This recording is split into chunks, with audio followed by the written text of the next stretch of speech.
saying that says, you don't know what you've got until it's gone. In a lot of ways, hip-hop is in the same sort of situation. Or should I say hip-hoppers are in that situation. The first thing to understand about being a true hip-hopper, about being a true scholar of the culture, is that you have to love the culture. You have to authentically love the culture. You have to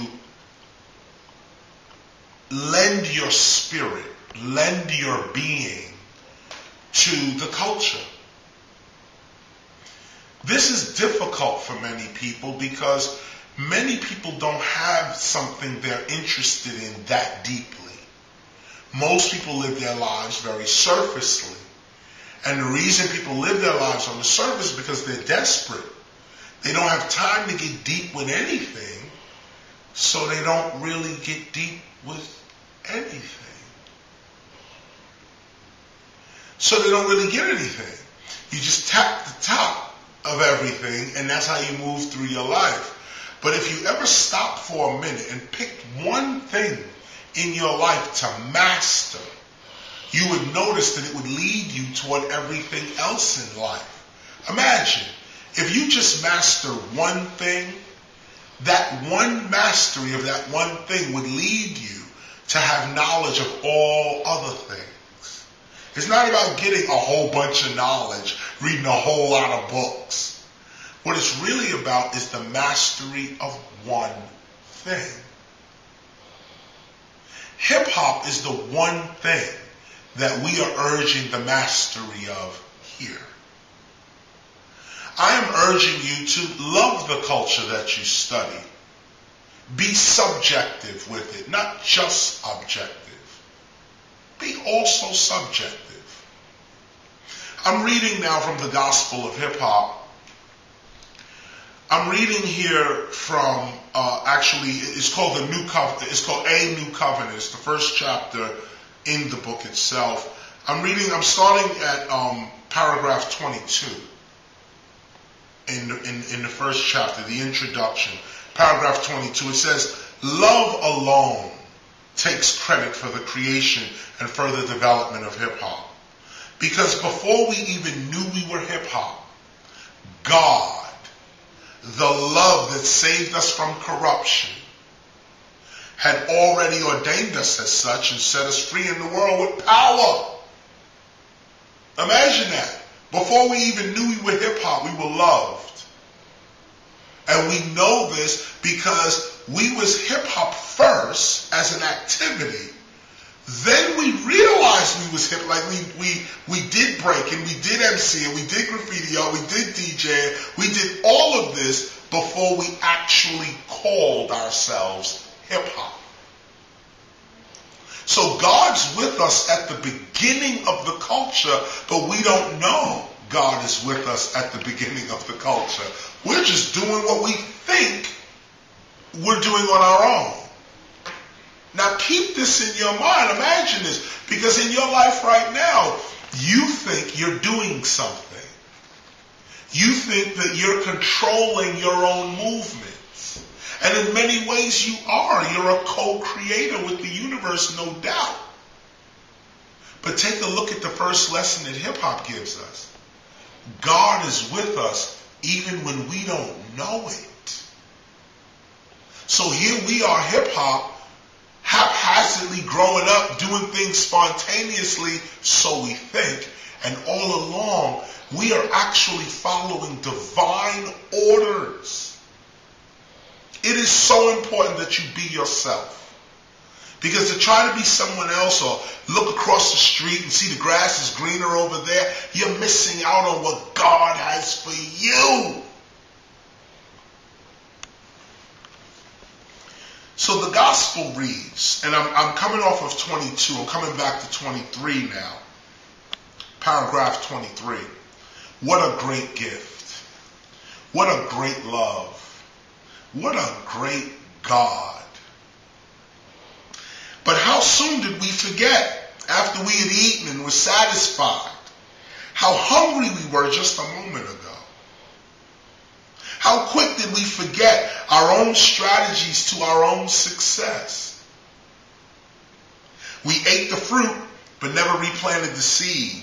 We drove the car far, but never checked the gas tank meter. This is why every third week in May, the Temple of Hip Hop celebrates Hip Hop Appreciation Week. This year, Hip Hop Appreciation Week is May 17th to the 23rd. But this is the point, appreciation. Without an appreciation for hip hop, you don't get it. Without an appreciation for God, you don't get it. The first part of scholarship, of learning anything, is to appreciate it. When you love something, the mysteries open up. When you're just doing something to get a check or to be popular, or I'm just doing it just on that surface, then you just get a surface understanding and you never really get deep into the mysteries of hip hop. I'm personally tired of walking around the only one that understands the mysteries. And so when I get on stage, I'm busting your ass on the mic. Not because I'm a great rapper. I believe that. But that's not the point. The point is a great God. I humble myself before the true headliner of all performances. God is the headliner. Even if I'm the headliner on stage, and a lot of you MCs don't want to go on after me. But even so, even with all that, God is still the headliner at the end of every night. And if you perform for God, man is no problem. Every night I perform for God. I have to give a good show for God. I want God to applaud my show. What you don't want is to get booed by God. What you don't want is for God to walk out of your show because you was whack. Well, now the gospel comes, and the gospel talks about appreciation for hip hop. The beginning of scholarship. Appreciation. Do you love hip hop for real? Or are you just trying to get a check? Be real with it. I'll end this sermon, this lesson with this. Hip hop began with love. Hip hop is sustained by love.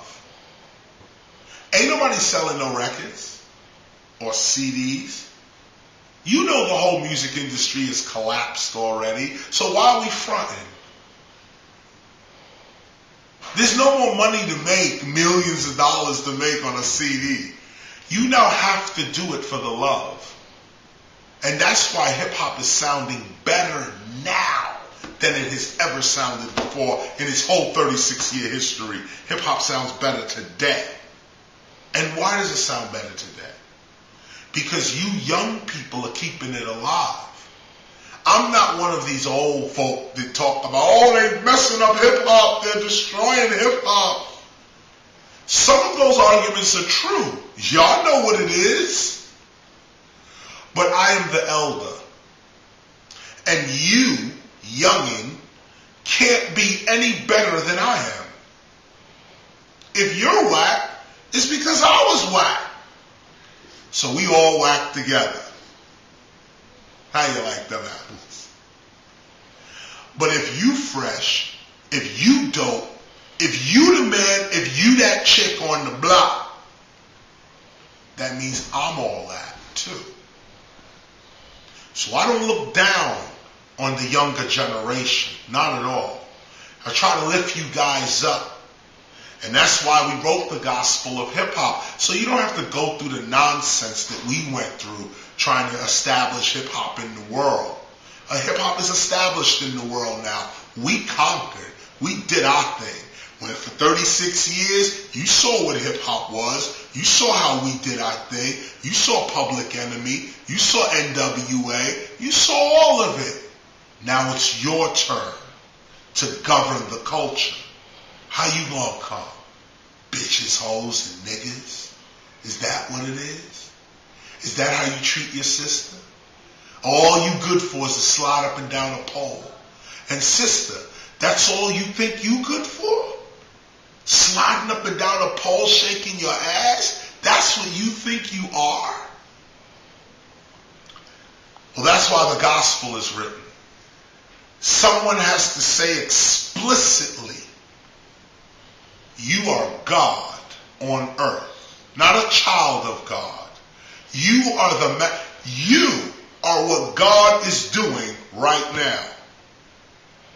You are an address to where God is right now. If you want to see God, go to the mirror. That's the new urban spirituality. That's the gospel of hip-hop. That's what people are looking for today. Self-creation, self-empowerment. Not so much a selfish empowerment. Ain't nobody looking for that. But people do not feel inspired by their religion anymore. And no one wants to talk about that. Everyone is inspired by hip-hop. And therefore, hip-hop with a spiritual conversation brings God back to the forefront. That's what we here for. There it is.